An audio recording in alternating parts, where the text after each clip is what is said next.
Pour ceux qui ont suivi le live que j'avais fait il y a quelques jours, on avait lu quelques versets, comme souvent les cas, on avait lu quelques versets. On avait lu 1 Corinthiens chapitre 3. Mais c'est marrant. 1 Corinthiens chapitre 3, verset 1er et le verset 2.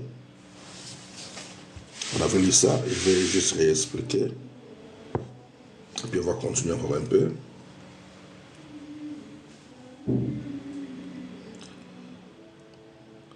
On avait lu 1 Corinthiens chapitre 3,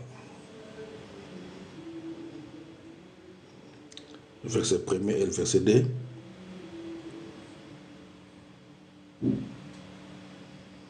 Là où Paul, le frère Paul l'apôtre, disait aux Corinthiens que ce n'est pas comme à des hommes spirituels que je peux vous parler, mais comme à des enfants en Christ.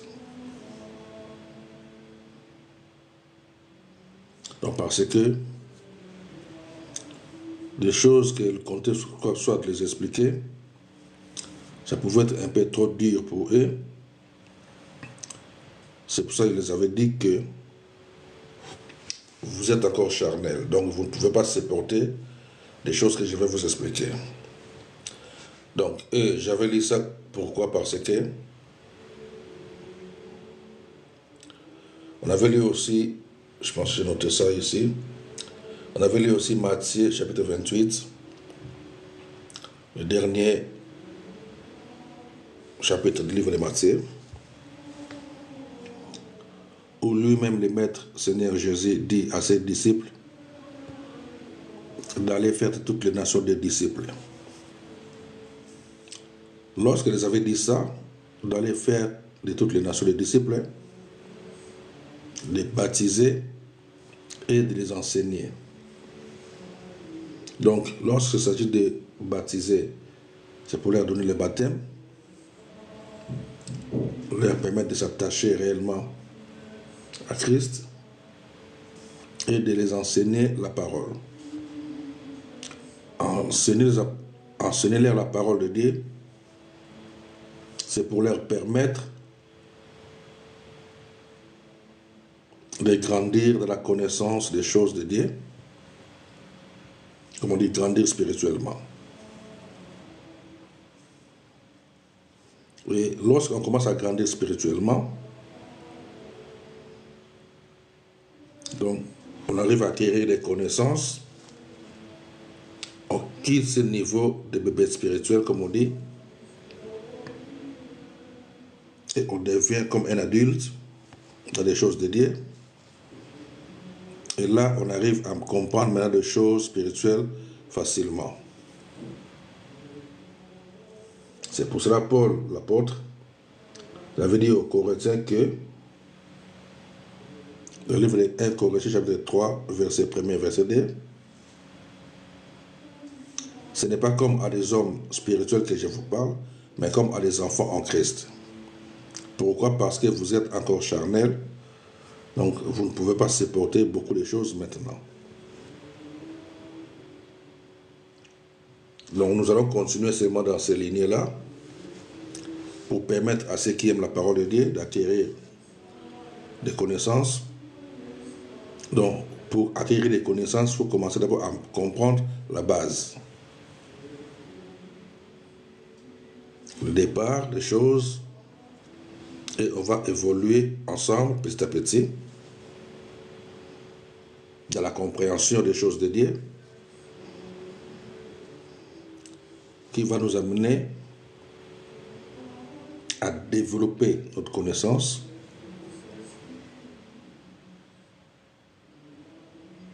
et qu'on arrive un jour ensemble à commencer à opérer dans les domaines spirituels. Pourquoi opérer ensemble dans le domaine spirituel? Parce qu'il faut commencer d'abord à te familiariser avec la parole, les connaître et se familiariser avec. Pourquoi se familiariser avec? Donc tu dois devenir un avec cette parole. Parce que lui, notre maître, il est aussi la parole. C'était la parole qui s'est faite chair. Donc, tu dois maintenant te familiariser avec lui par sa parole. Et lorsque tu dois commencer à te familiariser, te discipliner, c'est par là que son esprit qui habite en toi, qu'on appelle le Saint-Esprit, va commencer maintenant à travailler avec toi. C'est pour ça que je dis que nous commencer maintenant à opérer dans le domaine spirituel. Pour ne pas dire que c'est lui qui va commencer maintenant à faire des choses par toi. Donc toi, tu seras juste comme un canal pour permettre à l'esprit qui habite en toi d'opérer. Donc c'est juste ça. Donc, c'est dans ça que nous allons continuer à lire, mais on va faire ça les matins, parce que je vais me reposer. I'm sorry. Donc je voulais continuer avec vous maintenant, commencer maintenant. Et surtout, vu l'heure qu'on est maintenant, c'est très bien. 1h du matin, 1h30.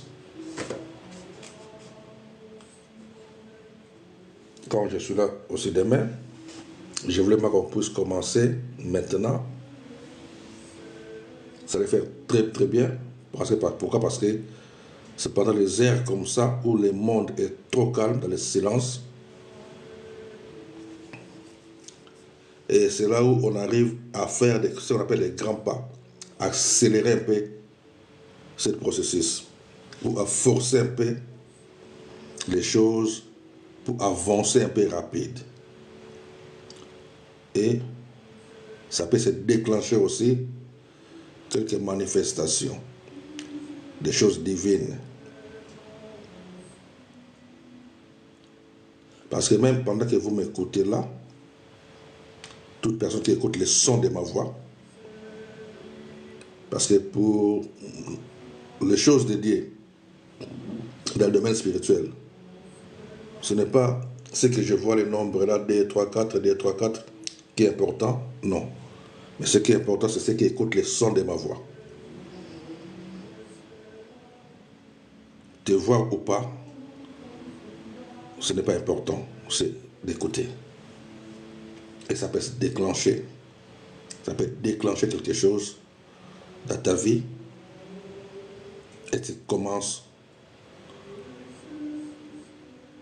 à fonctionner dans ce domaine-là.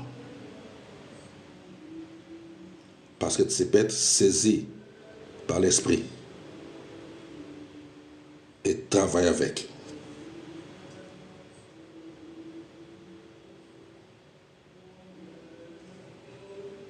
Mais comme je dis, comme nous sommes des humains, nous sommes limités avec ce corps. Vous comprenez, nous sommes vraiment limités avec ce corps. C'est pour ça que j'aime toujours rappeler aux gens que nous sommes des esprits et nous vivons dans ce corps. Nous ne sommes pas des corps. Et c'est pour cela, à cet instant-là, je me sens vraiment qu'on peut accélérer. Mais je suis limité avec ce corps-là. Le corps ne le permet pas. Donc le corps a besoin de repos. Donc je dois reposer un peu ce corps. Mais l'esprit est debout. Vous comprenez? C'est pour ça que ça vous arrive souvent. Tu veux faire quelque chose, mais ton corps ne permet pas parce que ton corps soit ne se sent pas bien. Tu peux être là même chez toi, tu veux prendre quelque chose, juste là, mais tu n'arrives pas à te lever. Mais en esprit, tu es déjà debout. Mais le corps ne permet pas. C'est pour dire que nous ne sommes pas ces corps, nous sommes des esprits. C'est là qui nous pousse à opérer dans le domaine spirituel, de sortir de ces corps pour faire des choses qu'il faut faire, mais en dehors de ce corps. Parce que le corps est limité. Le corps est limité. Même frère Paul a dit ça quelque part, qu'il était déjà prêt à partir. Parce que son corps était déjà fatigué. Donc on était déjà prêt à partir. Mais il comptait rester encore pour continuer à édifier les autres. Donc Jacques, il avait déjà fini sa mission et il voulait partir, quitter ses corps pour aller rejoindre notre maître, Jésus. Mais pour vous, je dois rester encore là.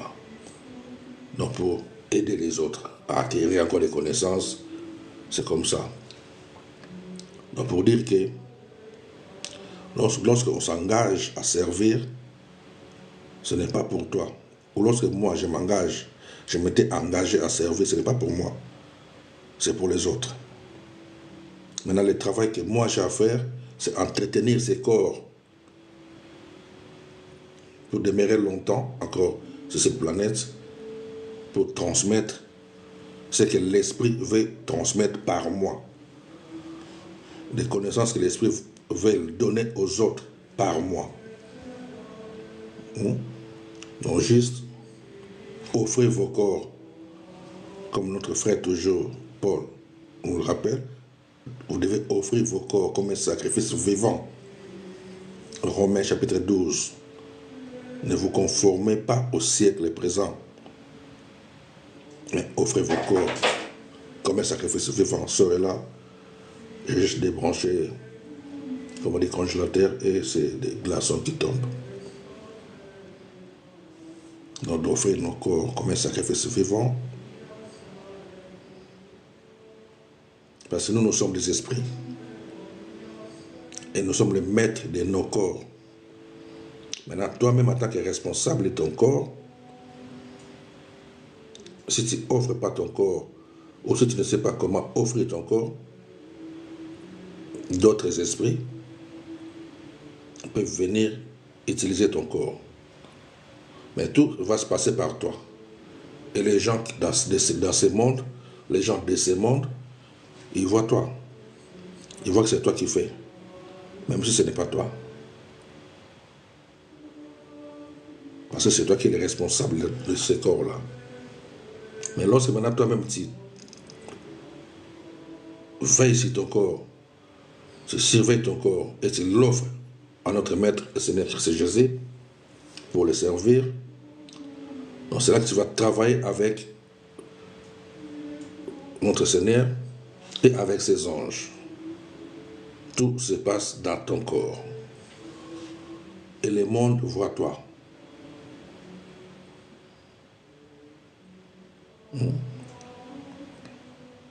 C'est pour cela, lorsque les Pierre et les Jean, les frères Pierre, Jean, tout ça, ils guérissaient les malades, et lorsqu'à chaque fois qu'on les arrêtait, on leur interdisait d'opérer des miracles, mais eux disaient que non, ce n'est pas eux. C'est Jésus qui les fait. Donc pour dire que c'est le Saint-Esprit qui les faisait par eux. Donc nous, on offre juste ces corps-là. On les tient, on les discipline.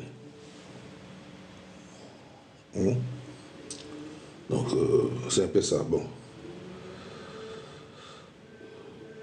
Il y a des versets ici, comme je dis, ça c'est j'avais noté les versets qu'on avait lus l'autre fois pour ne pas oublier.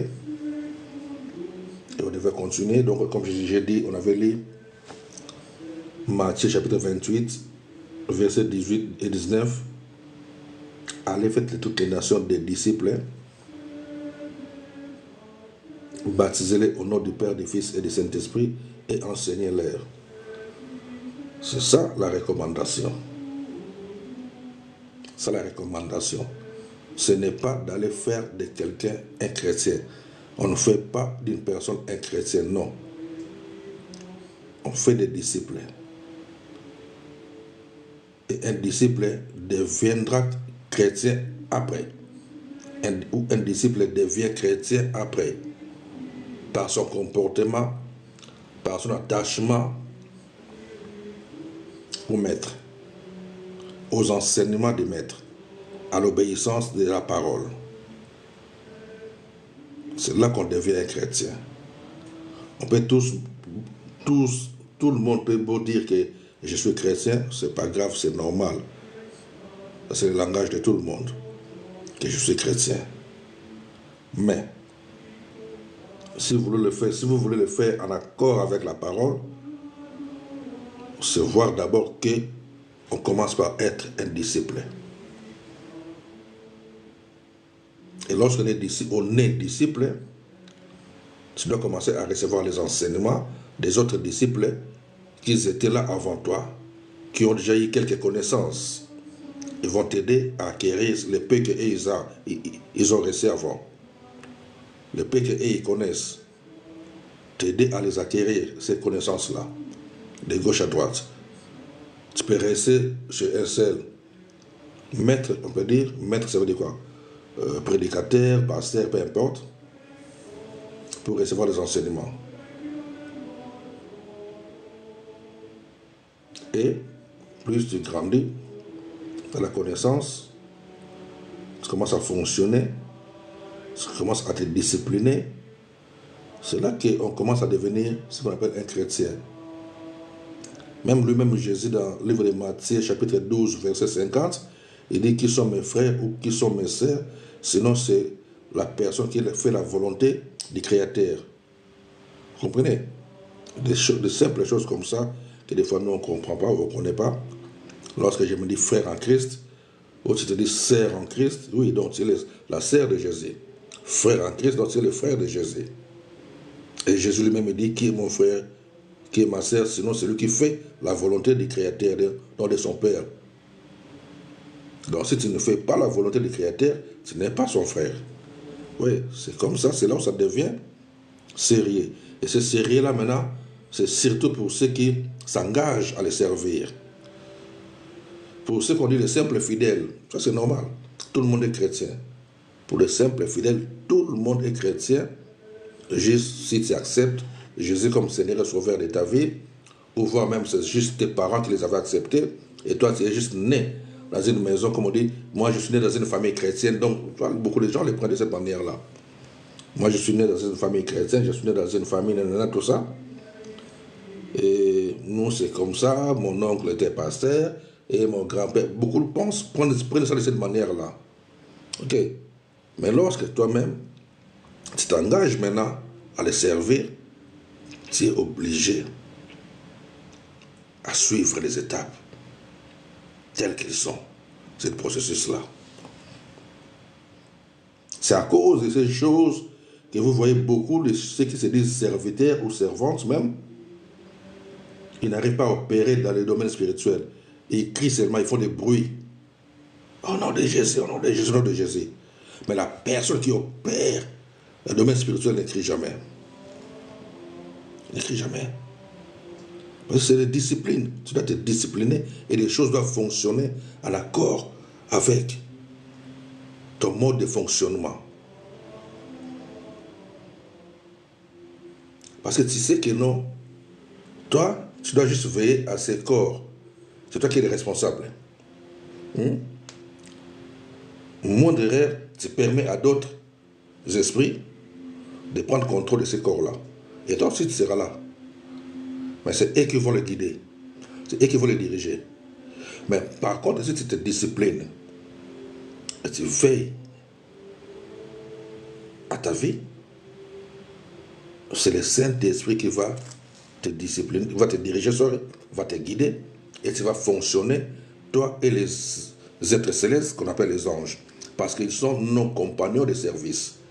Et comme ils sont nos compagnons de service, notre chef, c'est le Saint-Esprit.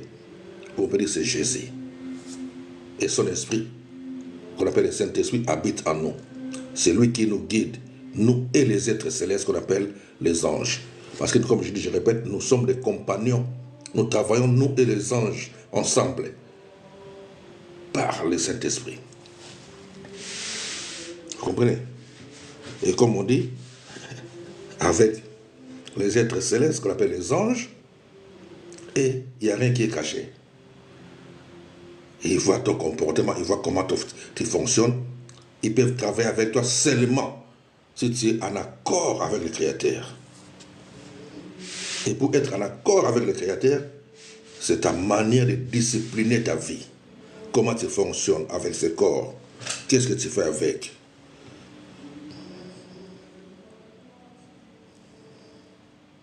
Il y a des choses, des fois toi tu penses que non, c'est mauvais ce que tu fais ou ce que nous faisons. Parce que nous avons souvent l'habitude de juger les autres. Ou nous condamnons nous-mêmes les autres. On voit quelqu'un, comment il fonctionne, tu le condamnes.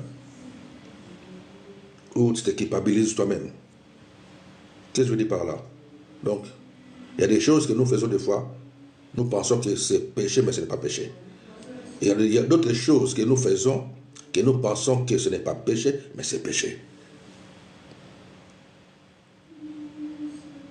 Le bref pour dire que nous sommes libres, et simplement il faut savoir que ce qu'il faut mettre dans ta tête, que je ne suis plus de ce monde. Je ne suis plus de ce monde. Comme je m'appelle, je vais me rappeler directement, aujourd'hui même ce matin, avec un collègue de travail, ce matin donc de jeudi quoi, il y avait grève nationale, comme on appelle ça, grève, mais nous on avait travaillé. Donc ceux qui voulaient travailler, comme moi, on a travaillé. Maintenant le matin là, on était là avec un collègue, avant de commencer le boulot, il y avait une dame qui passait. Et on a regardé cette dame-là, et les collègues là me disent, ah Aimé, le frère Aimé, moi, cette madame-là, à chaque fois je le vois, je lui dis bonjour, elle ne répond pas. Elle est toujours calme. Moi je dis oui, je la connais, elle est comme ça, et c'est comme ça. Mais quand je dis maintenant moi, quand je vois la dame, c'est comme si elle n'est pas de ce monde. Les collègues là me disent exactement, si je pense, même chose comme toi depuis que je vois cette dame-là. Oui, parce qu'il y a des gens dans ce monde, quand tu le vois, c'est comme s'il n'est plus de ce monde. Sa manière de fonctionner. Et c'est à ça que les créateurs attendent de nous. Que nous devons mettre dans nos têtes que nous sommes des citoyens célestes. Nous faisons juste fonction d'ambassadeurs sur cette planète pour les représenter.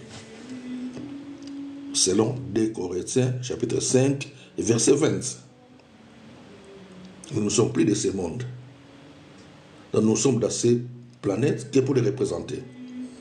Donc on était de ce monde, il nous a choisis dans ce monde pour nous faire sortir du système de ce monde. Mais étant toujours dans ce monde, et nous sommes restés toujours dans ce monde avec maintenant une nouvelle pensée des citoyens célestes. Est-ce que vous comprenez? C'est ça. Et la Bible nous dit de chercher les choses d'en haut pour fonctionner, développer cette mode-là, cette nature divine-là en nous. C'est dans ça que nous devons fonctionner, continuer à développer ça. Plus on développe cette nature divine, donc on se familiarise beaucoup plus avec les êtres célestes, parce que c'est leur mode, leur monde. Ils ont été créés pour fonctionner là-bas et venir sur cette planète qui est pour des missions. Et nous, maintenant, nous sommes là, on devient comme des canals qui peuvent faire vite des choses par nous, parce que nous portons ces corps, les corps qui fonctionnent sur cette planète. Vous comprenez? C'est ça, c'est simple. En plus, de discipline, c'est pour ça que nous sommes limités avec ces corps, dans le sens que non, soit des fois, fatigue. Comme là, maintenant, je commence à sentir que non, c'est comme si du coup, je commence à me réveiller. Soit, j'avais dit que je vais me reposer, mais du coup, je commence à me réveiller. C'est comme si on me donne la force. Mais cette force-là, c'est comme si je dois maintenant forcer le corps et faire ce travail que je vais faire avec vous. C'est simple, vous voyez. Mais si je me repose, comme je dis, je me repose, et quand je dois me réveiller, on va dire, je peux faire encore beaucoup plus. C'est simple. Donc, bref, les amis, faut se discipliner et aimer beaucoup les choses de Dieu. Il ne faut jamais prendre ça comme une blague. Non. Il ne faut jamais prendre ça comme des blagues. Il faut vraiment s'attacher à Dieu et croire en Dieu. Qu'il est avec toi. Que ces corps-là peuvent arrêter de vivre maintenant. Hein? Les corps, ça peut arrêter aussi de vivre. Mais comme nous sommes des esprits, ton esprit-là va aller où? Donc toi, tu vas aller où? Tu vas aller là où Dieu veut que tu puisses aller selon comment tu as fonctionné sur cette planète. Si tu faisais le bien, si tu faisais le mal, c'est comme ça. Comme on dit, chacun de nous sera jugé lui-même. Tu seras toi-même jugé. Comme on dit, toi-même devant les créateurs. Pas avec moi, pas avec tes enfants, pas avec ton oncle, mais toi-même. C'est comme ça. Donc faisons toujours le bien. Et si tu t'engages à le servir, tu dois te discipliner encore beaucoup davantage, beaucoup plus que les autres. Comme nous on dit, frère Paul toujours l'a dit, de traiter directement ton corps. Lorsqu'on dit traiter directement ton corps, discipliner beaucoup plus ton corps. Mettre des interdits. Mettre des interdits à ton corps. Ça je peux, ça je ne peux pas. Ça oui, ça non. C'est pas dire aux gens que non, ça oui, ça non. Ça c'est toi. À toi-même. À l'intérieur, c'est toi-même. À ta tête. Que ça je le fais, ça je le fais pas. Ça je le fais, ça je le fais pas. Toi-même.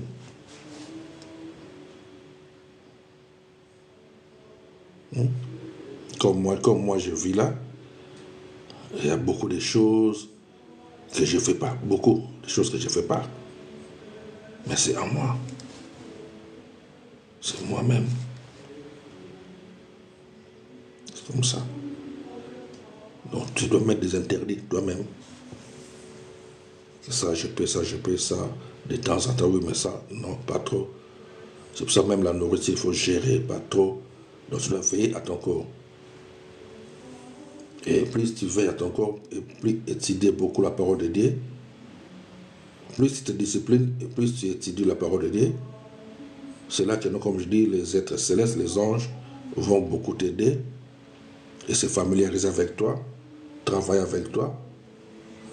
Même pendant tes lectures de la parole, ils vont ouvrir tes connaissances, augmenter la connaissance. C'est ça, quoi.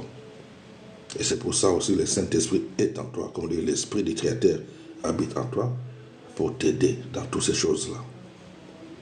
Ces choses-là. Et on avance. Ok, on avait lu aussi, comme je dis, 1 Corinthiens chapitre 3. Donc, je pense que je peux le relire un peu vite, comme le papier devant moi ici. Et j'essaie un peu de voir avec mon corps s'il faut commencer maintenant les autres versets. Parce que l'autre fois quand j'avais terminé, j'avais dit qu'on va lire Hébreux et puis Éphésiens. Mais on va voir ça après. C'est là devant moi, je vois encore quoi? Matthieu encore. La Croix. Luc. Ok, je vais lire rapide ce qu'on avait lu l'autre fois.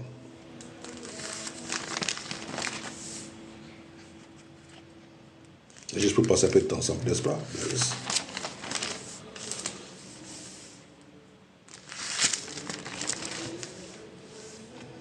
Des fois, je vois des gens faire des lives comme ce qu'ils ont l'habitude de faire en groupe, tout ça. J'aime bien suivre. Mais ce que j'aime pas, des fois ils sont en mode gentil, ils parlent bien, même les choses de Dieu. Des fois tu vois les gens qui parlent bien de Dieu ensemble, des lives qu'ils ont l'habitude de faire, des fois 3, 4, 5 personnes, ça commence bien, après ils commencent à s'énerver entre eux, descends, toi, mais ils parlent tous de Jésus, de Dieu. Et nous on est là, on les regarde comme vous me suivez là, on est là peut-être beaucoup, on les écoute comment ils parle, il partage la Bible, parlons la parole de Dieu. Et ça finit toujours en discussion, mais il parle de Dieu. C'est pour ça, moi, les gars, je préfère le faire tout seul comme ça. Je fais, et puis basta, je ferme. Là, au moins, tu es tranquille. Ok, c'est comme ça. Et je dis toujours aux gens, celui qui veut partager la parole de Dieu avec moi, mon WhatsApp est ouvert anytime. Tout le temps, c'est ouvert. Et WhatsApp là, ouvert dans une tablette qui est à côté ici. On parle là, ça entre nous, et c'est fini. On parle, c'est comme ça. Je ne sais pas pourquoi forcément parler comme ça, comme je vois les gens discuter là. Ok.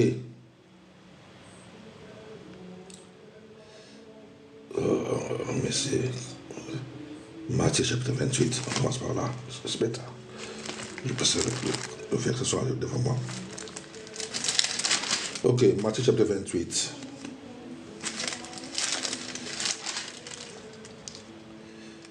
Verset 18. Jésus s'étant approché des disciples, bien sûr, leur parla ainsi. Tout pouvoir m'a été donné. Tout pouvoir m'a été donné. Par qui? C'est cela maintenant qu'on appelle la méditation, méditer la parole. Donc tu lis, en même temps tu médites, tu réfléchis sur ce que tu lis. Il ne faut pas seulement lire, non. Ici, Matthieu chapitre 28, verset 18. Jésus s'étant approché, leur parla ainsi. Donc s'étant approché donc, des disciples, il faut comprendre, des premiers disciples, comme on dit, leur parla ainsi. Tout pouvoir m'a été donné dans les ciels et sur la terre. C'est qui donne ce pouvoir-là? C'est le Créateur. C'est qui le Créateur? C'est ce qu'on dit Dieu le Père. Comprenez? C'est simple à comprendre. Verset 19, il dit, allez, faites de toutes les nations des disciples, les baptisant au nom du Père, du Fils et du Saint-Esprit. Verset 20, et enseignez-leur à observer tout ce que je vous ai prescrit. Et voici, je suis avec vous tous les jours jusqu'à la fin du monde. Je suis avec vous tous les jours jusqu'à la fin du monde. Il est avec eux tous les jours jusqu'à la fin du monde. Comment? Par son esprit qui habite en eux. Le Saint-Esprit. Ce qui fait que lorsque tu l'acceptes, son esprit maintenant, lorsque tu acceptes Jésus, bien sûr, son esprit qu'on appelle le Saint-Esprit vient habiter en toi. Et c'est là qu'il habite en toi éternellement jusqu'à la fin du monde. Sauf si tu commences maintenant à fonctionner en désaccord avec son système. C'est quoi son système? C'est sa parole. Parce qu'il avait dit, je bâtirai mon église. Donc, lorsqu'on parle de bâtir église, il a commencé sa mission, son école. Comme j'ai expliqué, je pense, il y a quelques jours aussi, que toujours dans la Bible, nous voyons plusieurs écoles de pensée, plusieurs écoles spirituelles. Dans des écoles là, il y a des autres qui croient à la résurrection, d'autres ne croient pas à la résurrection, d'autres croient à ça, d'autres ne croient pas à ça. Donc, vous voyez, il y a des gens qui croient à des choses où l'autre ne croit pas. C'est ça, les choses de Dieu. Ça fonctionne comme ça. D'autres mangent ça, d'autres ne mangent pas ça. D'autres croient à ça, d'autres ne... Vous voyez, il y a des choses que toi tu crois à ça, d'autres ne croient pas. Mais tout ça, c'est rien. Ce qui est important, c'est ton esprit. C'est toi la personne. Donc, tu es esprit. Et comment tu protèges ton corps. Et tous les enseignements, c'est pour nous permettre d'aller vers le Créateur. Ça dépend maintenant de quelle lignée tu vas suivre. et toutes les lignées que tu vas suivre. Toutes ces écoles de pensée réclament d'être les meilleurs parmi les autres. Et ce qui est bon, ce qui est mauvais, ça, moi, je ne sais pas. Et je ne dis pas que nous sommes dans les vrais, les autres sont dans les faux. Ça, moi, je ne suis pas dans ces histoires-là.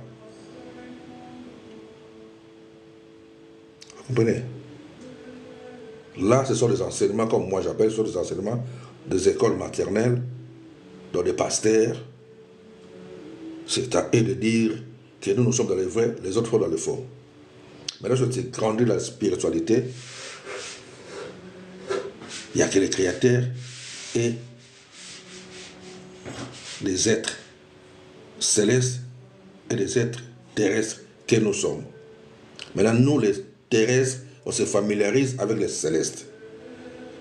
Et lorsqu'on se familiarise, tout maintenant dépend de comment on fonctionne. Lorsque nous sommes dans les bons fonctionnements, on se familiarise aussi avec des bons esprits. Lorsque tout dépend de la personne, c'est pas l'école ou religion ou comme peu importe ou secte, non, c'est des humains, des êtres, c'est la personne.